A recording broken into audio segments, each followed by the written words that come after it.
Welcome to Aldersgate Online. We are honored you've chosen to spend the next 30 minutes or so with us. We hope you have a good experience, one that allows you to connect with God. We also hope that this experience allows you to connect with others, and we encourage you to make the most out of these opportunities as many times as you can. The first way is by just sharing this broadcast on the platform you're on for your friends to see. The next way is by having a watch party. Maybe invite some neighbors or other family members over to watch what you're experiencing right now and join in a discussion together. The third way is by joining a group where you can continue the experience with others in community. Of course, you're always welcome to come to one of our live experiences at 9:30 and 11 a.m. on 103rd in Indiana. We would love to know that you've joined us online today. If this is your first time or you want to get more connected, please find our digital connect card by using the QR code on the screen or going to aldersgate.info. There you can also leave your prayer request. We have a team dedicated to praying over each request every week. Everything we do happens because of your generosity, so why not consider becoming one of the giving partners of Aldersgate? It's really easy. All you have to do is go to aldersgate.info, tap the Give button, and follow the prompts for a one-time gift or set up ongoing giving, and you will have a part in impacting the world. Check out our website at aldersgate.online to find out more and all the ways you can get involved. Now, let's join in worship together and receive the word that God has for each one of us. Matthew 2, 1 through 12. Now after Jesus was born in Bethlehem of Judea in the days of Herod the king, behold, wise men from the east came to Jerusalem, saying, Where is he who has been born King of the Jews? For we saw his star when it rose, and have come to worship him. When Herod the king heard this, he was troubled, and all of Jerusalem with him. And assembling all the chief priests and scribes of the people, he inquired of them where the Christ was to be born. They told him, In Bethlehem of Judea, for so it is written by the prophet. And you, O Bethlehem, in the land of Judah, are by no means least among the rulers of Judah. For from you shall come a ruler who will shepherd my people Israel. Then Herod summoned the wise men secretly, and ascertained from them what time the star had appeared. And he sent them to Bethlehem, saying, Go and search diligently for the child, and when you have found him, bring me word, that I too may come and worship him. After listening to the king, they went on their way. And behold, the star that they had seen when it rose went before them until it came to rest over the place where the child was. When they saw the star, they rejoiced exceedingly with great joy. And going into the house, they saw the child with Mary his mother, and they fell down and worshipped him. Then, opening their treasures, they offered him gifts, gold and frankincense and myrrh. And being warned in a dream not to return to Herod, they departed to their own country by another way.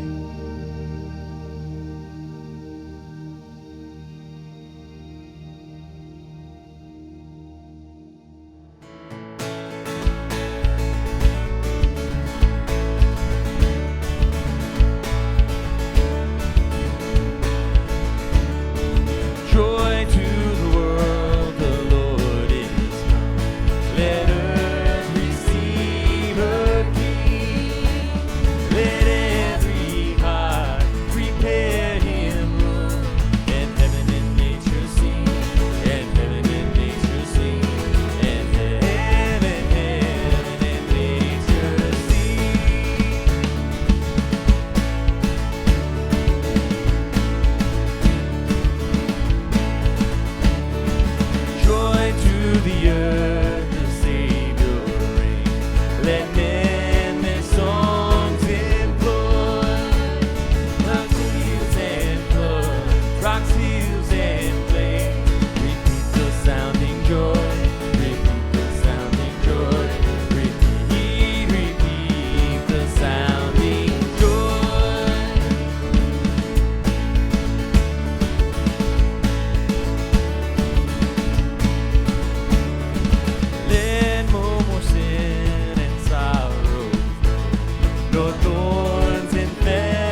Let's draw our attention to the nativity scene or the manger scene.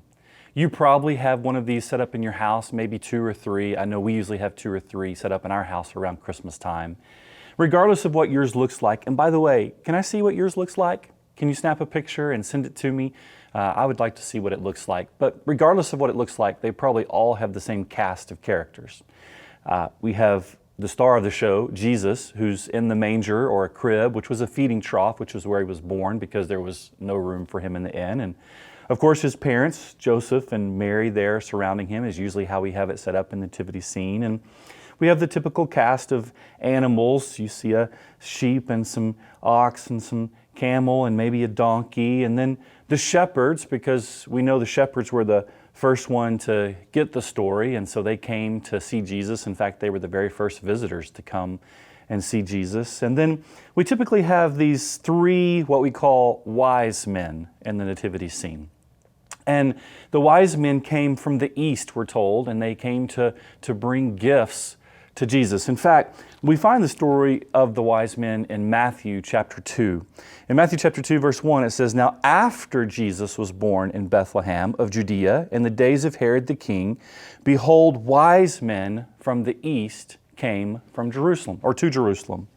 Now, the thing about the wise men and the nativity scene is that they really don't belong here. The story about the wise men is that they were from the east, which is probably modern day Iraq, Iran, Saudi Arabia. And they were probably astrologers, magicians, even sorcerers. And the reason they were looking for a star is because their own prophet said they should be looking for a star. In Numbers chapter 24, verse 17, we read about the prophet Balaam, and that Balaam was not a Jewish prophet, but yet a prophet from the east, and he was indeed the one that prophesied that a star would come. And so the wise men were probably looking for this star for years through generations, and it just happened in this generation of wise men, they saw the star. And they began to follow it to Jerusalem, which was probably a journey of something like 300 miles, which would have taken 4 to 9 weeks. And they did not show up at the manger scene when the shepherds did. In fact, they probably showed up to see Jesus some 1 to 2 years after he was born. When we read in the Christmas story that Herod killed all the little boys under 2 years old, we get that was some point when the wise men arrived. And they were looking for Jesus. It probably took them 4 to 9 weeks to get there. And we also typically always have in our nativity scenes 3 wise men. Why 3? Because there are 3 gifts mentioned: gold, frankincense, and myrrh. But more than likely there were more than 3 wise men. Some scholars say 8 to 9, some say 14, some say up to 50 wise men. Can you imagine crowding 50 wise men around your nativity scene? But I'm guessing in the picture you sent me, there were 3. The bottom line is, this totally changes our view of the nativity scene or the manger scene. And I would put forth to us today that a changed view of the nativity scene can lead to a changed view of worship. And for the next 3 weeks, we're going to be talking about the wise men and what the wise men have to say to us or to teach us about worship. But it begins with this changed view of the wise men themselves. So we know they came from the east. We know they came seeking to find Jesus. Verse 2 says, "Where is he who has been born the King of the Jews? For we saw a star arose and we came to worship him." Now, I want you to notice they didn't come to Jerusalem and say, we've heard that maybe there was a king born, and we would like to go and worship him. Or they didn't come to Jerusalem and say, is there a king around here anywhere? They didn't come wondering if there was a king to worship. They knew without a doubt there was a king to worship. Their expectation was that in Jerusalem they were going to find the King of the world, the Savior of the world. They knew without a doubt he was there. Now let me ask us a question here. when we come to worship, what's our expectation? What are we thinking? What are we expecting? What are we looking for? You see, great expectations lead to great encounters. Great expectations of worship lead to great encounters of worship, but it begins with that expectation. And we must know without a doubt, when we come to worship Jesus, He is here. He is here. He's in our midst. He's in our presence. His presence is with us, and we come to worship Him expecting a great encounter. But it all begins with our expectation. The wise men, no doubt, were expecting that encounter with the King, the Savior of the world. It goes on to read in verse 3. It says, when Herod the king heard this, he was troubled. And watch this. And all Jerusalem with him. Now, we know why Herod was troubled, because they were asking for a king. Now, Herod was the king, and so obviously there was someone else that was here that was going to push Herod off of his throne, or could push Herod off of his throne, and so obviously he was threatened. But why all Jerusalem with him? Now, remember, Jerusalem at the time, the Jews, they were under Roman rule. And Romans ruled them, and they were oppressive to the Jewish people. And now we hear that these wise men have traveled miles, over 300 miles, to come and worship the King. But those Jews who lived in the same area wouldn't even travel 5 minutes to worship the King. How worth it is it to you to worship the King? And what will you go through to worship the King? We have Jews who wouldn't even travel 5 miles.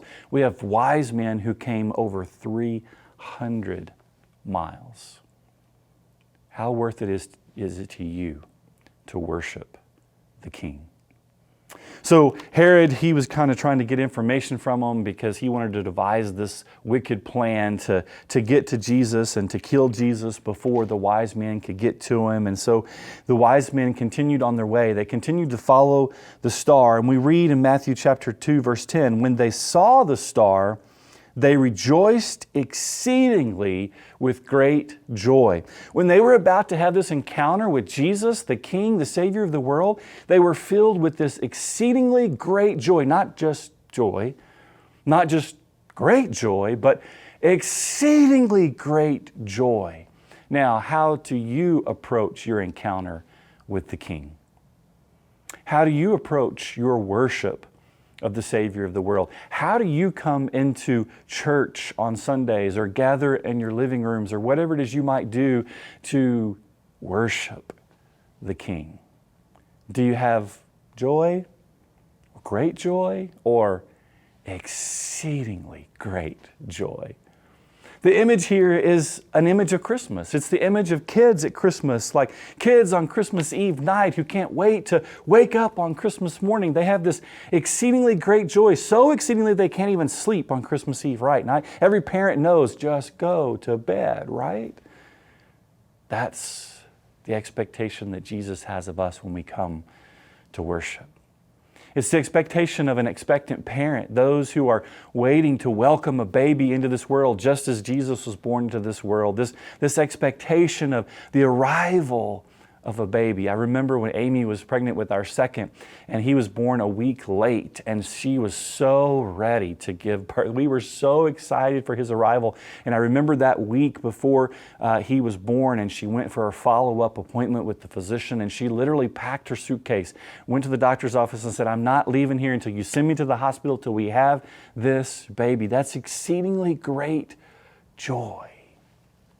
Or imagine the scene at an airport of a spouse getting to welcome his or her spouse home from the military and serving across seas for months or years. The joy that comes with that, the exceedingly great joy. Is that your joy when you come to worship the Savior? You see, today what the wise men teach us is how to expect great worship. how to expect a great encounter with Jesus, the Savior of the world, and that we're to have great expectations that lead to these great encounters. Let me ask us this morning, what could an encounter with Jesus do for you? And are you expecting that encounter?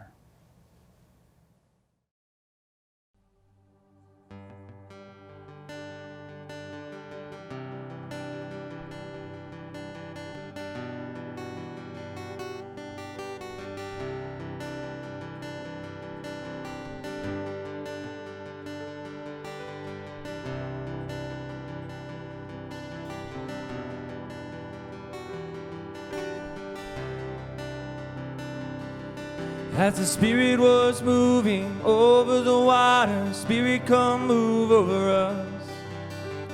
Come rest on us. Come rest on us. As the Spirit was moving over the water, Spirit, come move over us. Come rest on us. Come rest on us.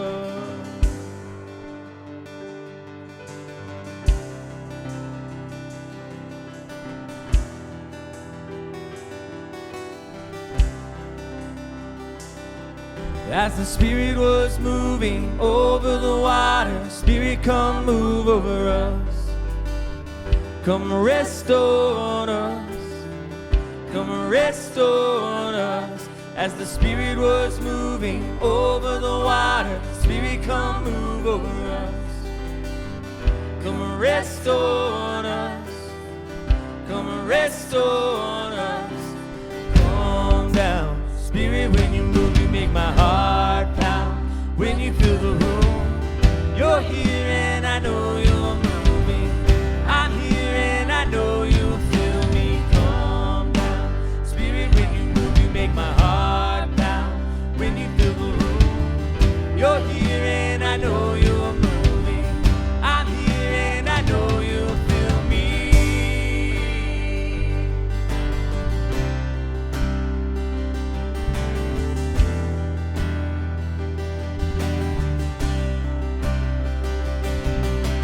Fire and wind, come and do it again. Open up the gates, let heaven rush in. Come rest on us. Come rest on us. Fire and wind, come and do it again. Open up the gates, let heaven rush in. Come rest on us. Come rest on us. Calm down, Spirit, when you move, you make my heart pound. When you fill the room, you're here and I know you're moving. I'm here and I know you'll feel me. Calm down, Spirit, when you move, you make my heart pound. When you fill the room, you're here and I know you're moving. I'm here and I know you'll feel me.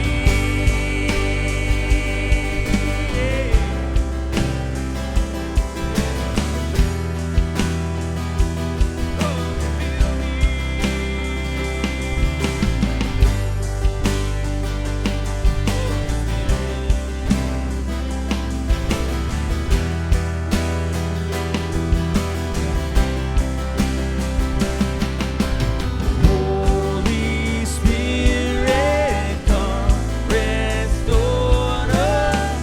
You're all we want. You're all we want. Holy Spirit, come rest on us. You're all we want. You're all we want. Holy Spirit, come rest on us. You're all we want. You're all we want. Calm down, Spirit, when you move, you make my heart pound. When you fill the room, you're here and I know you're moving. I'm here and I know you'll feel me. Calm down, Spirit, when you move, you make my heart pound. When you fill the room, you're here and I know you're moving. I'm here and I know you'll feel me.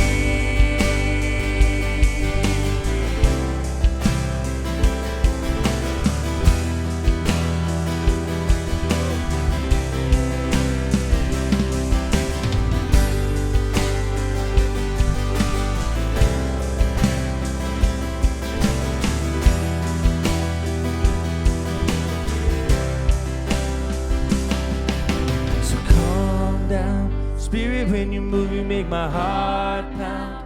When you fill the room, you're here and I know you're moving. I'm here and I know you'll fill me. Come down. Spirit, when you move, you make my heart pound. When you fill the room, you're here and I know you're moving. I'm here and I know you'll fill me.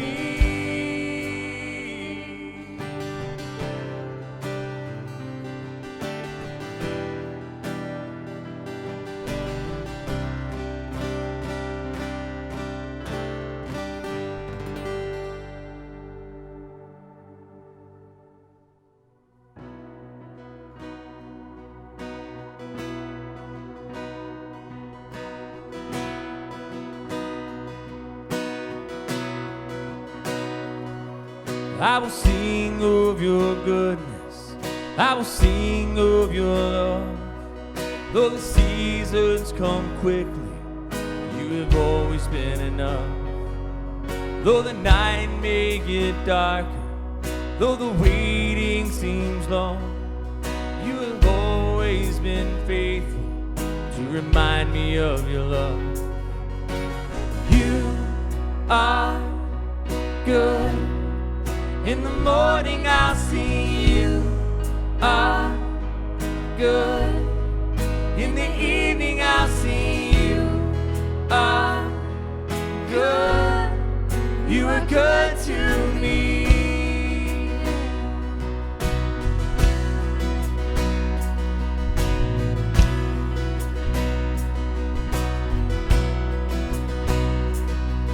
You have always been patient.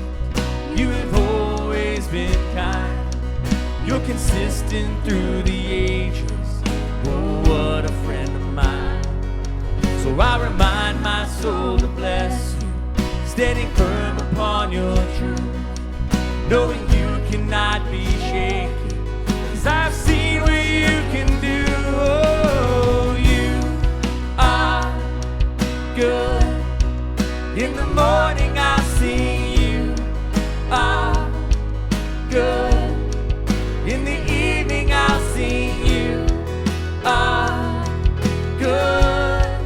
You are good to me.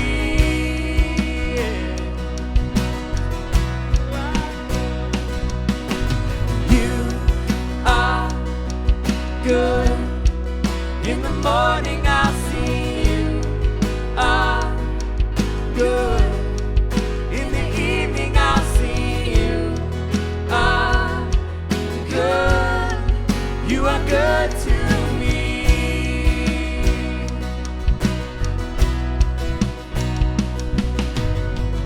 Keep on getting better. Keep on getting better. Keep on getting better. Keep on getting better. Keep on getting better. Keep on getting better. Keep on getting better. Keep on getting better. Keep on getting better. Keep on getting better. Keep on getting better. Keep on getting better. Oh, keep on getting better. Keep on getting better. Keep on getting better. Keep on getting better. Oh, you are good. In the morning I'll see you are so good. In the evening I'll see you are good. You are good to me. You are so good. You are good. In the morning I'll see you are good. In the evening I'll see you are good. You are good to me.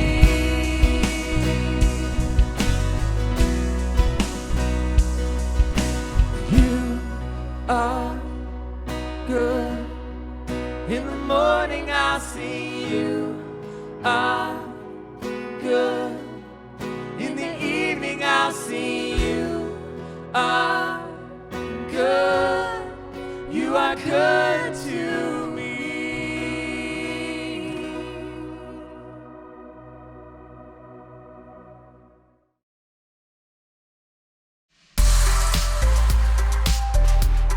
Hey everyone, my name is Evan, and here are a few things to keep in mind for the next couple of weeks. First, tonight we will be having an all-church meeting where we will present the 2021 Church Council and Church Budget, discuss an important announcement from Abernathy United Church, and most importantly, spend some time praying and looking ahead to the vision God has for us. All are welcome, and we hope to see you there. Next, December 20th is Christmas Sweater Sunday. We would love to see you come decked out in your favorite Christmas sweater. It can be tacky, funny, or one that you made yourself. We just want you to have fun with it. Also, don't forget to register for you and your party spot at one of our Christmas candlelight services that begin December 23rd. To register and for more on everything I mentioned, please go to aldersgate.info.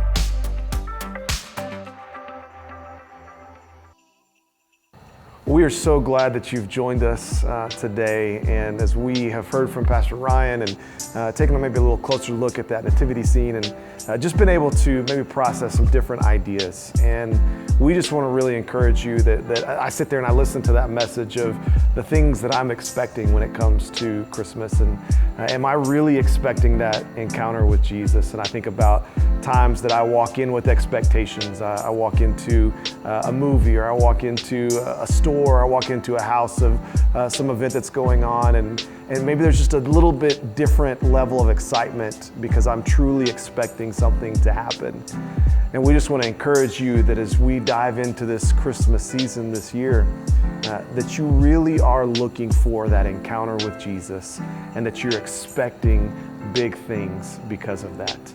Here in just a moment, you're going to see some discussion questions that we're going to put up on the screen that maybe help you with the group that you're with. Maybe you're with family, or maybe later today when you're hanging out with some friends to maybe process some of these ideas a little bit deeper. So we want to encourage you to really engage with these discussion questions and use them to further your thought process when it comes to having a true encounter with Jesus and expecting big things. You guys have a great week.